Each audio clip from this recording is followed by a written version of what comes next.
Assalamualaikum warahmatullahi wabarakatuh. Perkenalkan, nama saya Khalida Zalfiana, NIM 19064110001 dari kelas 6A.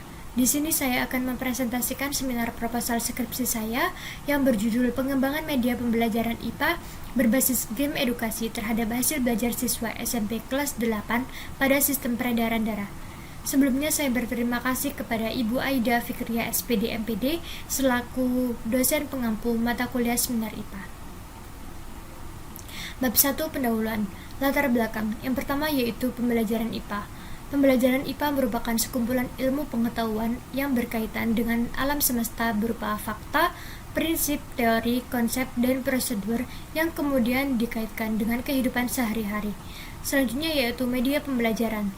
Media pembelajaran adalah salah satu alternatif yang bisa digunakan pada proses pembelajaran IPA ini.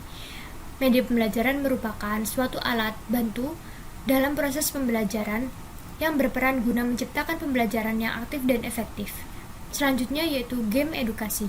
Game edukasi merupakan salah satu media pembelajaran permainan yang diintegrasikan dengan soal-soal dan materi-materi pembelajaran yang bertujuan untuk membangkitkan motivasi siswa dan menjadikan pembelajaran lebih menyenangkan dan menarik.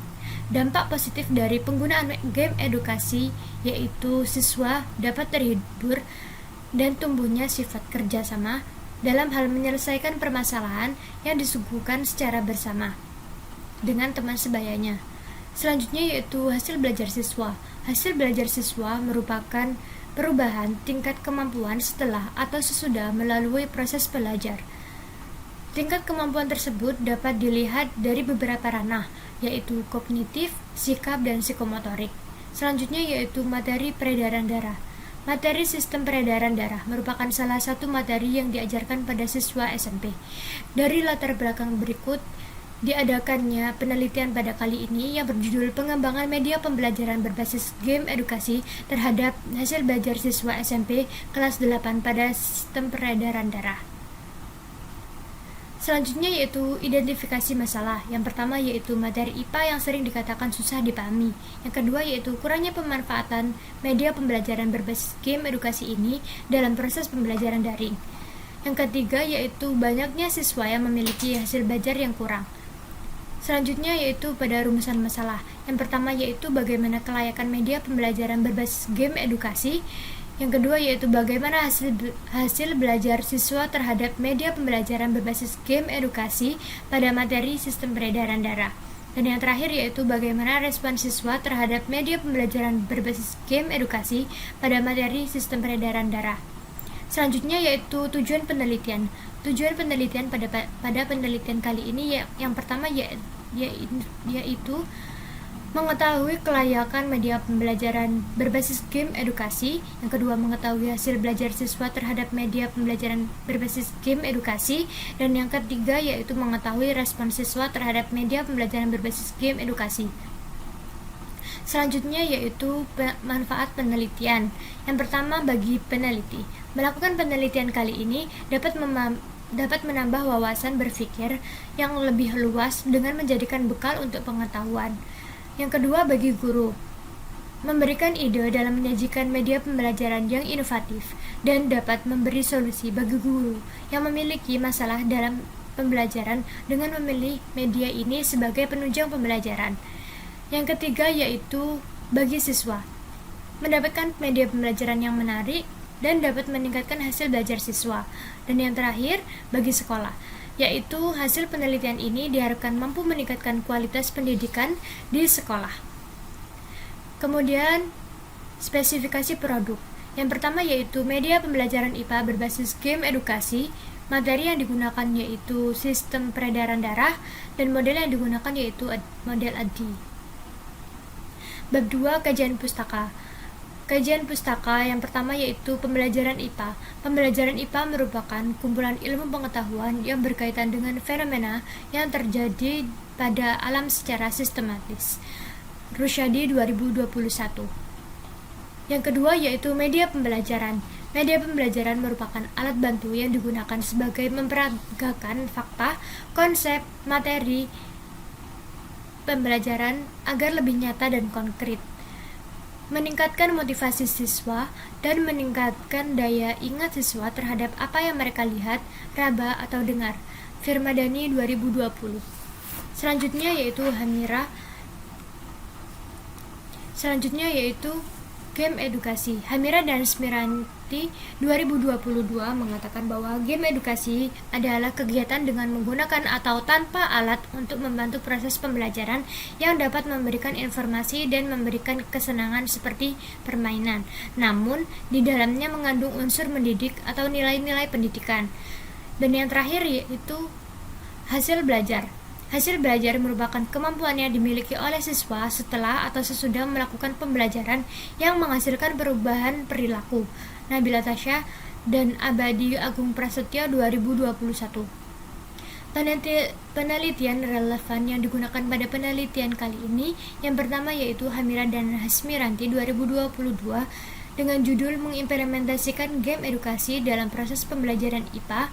Yang kedua yaitu penelitian Ezeguen dan Agustinus 2021 dengan judul pengaruh pembelajaran berbasis game terhadap hasil belajar siswa. Yang ketiga yaitu Hasim et al. 2019 dengan judul efektivitas pembelajaran berbasis game ditinjau dari minat belajar dan hasil belajar siswa. Yang keempat yaitu Jaska dan Altonen 2022 dengan judul penggunaan metode pembelajaran berbasis permainan sebagai penunjang hasil belajar dan motivasi siswa. Dan yang terakhir yaitu Wardoyono et al. 2021 dengan judul pengaruh pembelajaran berbasis permainan dalam mendorong prestasi siswa. Berikut merupakan kerangka berpikir. Yang pertama, masalah yang diangkat pada penelitian kali ini yaitu minimnya pemanfaatan media pembelajaran berbasis game edukasi dalam proses pembelajaran daring dan banyaknya siswa yang memiliki hasil belajar yang kurang. Penelitian relevan.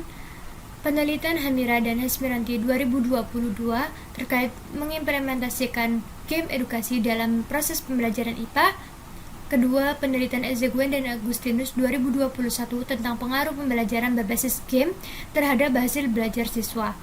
Ketiga, penelitian Hasim et al. 2019 terkait efektivitas pembelajaran berbasis game ditinjau dari minat belajar dan hasil belajar siswa. Keempat, penelitian Jaska dan Altonen 2022 tentang penggunaan metode pembelajaran berbasis permainan sebagai penunjang hasil belajar dan motivasi siswa. Dan yang terakhir yaitu penelitian Wardoyono et al. 2021 tentang pengaruh pembelajaran berbasis permainan dalam mendorong prestasi siswa. Teori pendukung pada penelitian kali ini yang pertama yaitu teori kognitif oleh David Ausubel. David Ausubel mengemukakan bahwa belajar bermakna merupakan jika proses pembelajaran dapat mengaitkan antara informasi baru dengan struktur kognitif pada siswa yang sudah ada dimilikinya sebelumnya. Yang kedua yaitu teori konstruktivisme oleh Piaget. Piaget menyatakan bahwa siswa secara aktif membangun pengetahuannya sendiri dengan mengaitkannya informasi baru dan informasi yang dimiliki sebelumnya melalui pengalaman mereka.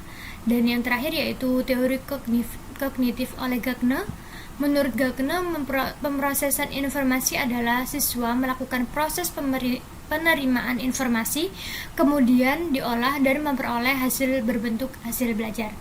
Solusi yang diberikan pada penelitian kali ini yaitu menerapkan media pembelajaran IPA berbasis game edukasi terhadap hasil belajar siswa SMP kelas 8 pada materi sistem peredaran darah. Harapan pada penelitian kali ini yaitu dengan adanya pengembangan media pembelajaran IPA berbasis game edukasi pada materi peredaran darah diharapkan mampu meningkatkan hasil belajar siswa. Yang bab ketiga, metodologi penelitian. Yang pertama yaitu jenis penelitian. Jenis penelitian yang digunakan pada kali ini yaitu R&D atau Research and Development. Yang kedua, selanjutnya yaitu waktu dan tempat penelitian, yakni MTS Mashudia pada tahun ajaran 2022 atau 2023. Selanjutnya yaitu desain pengembangan. Desain pengembangan pada kali ini yaitu menggunakan model pengembangan ADI. Dengan demikian, prosedur pengembangan sesuai dengan model pengembangan ADI yang pertama yaitu analyze, kedua design, ketiga development, keempat implementation, dan yang terakhir yaitu evaluation. Selanjutnya yaitu instrumen penelitian. Yang pertama yaitu instrumen pelaksanaan pembelajaran. Terdiri dari silabus, RPP, LKS. Nomor 2, instrumen pengambilan data yang terdiri dari lembar wawancara, lembar angket, dan lembar tes. Yang ketiga yaitu instrumen pengembangan yang terdiri dari lembar angket validasi ahli media dan materi dan lembar angket validasi guru IPA SMP. Untuk teknik analisis data terdiri dari 3 yaitu pertama wawancara, kedua angket, dan yang terakhir dokumentasi. Sekian dari presentasi saya, mohon maaf apabila ada salah kata. Wassalamualaikum warahmatullahi wabarakatuh.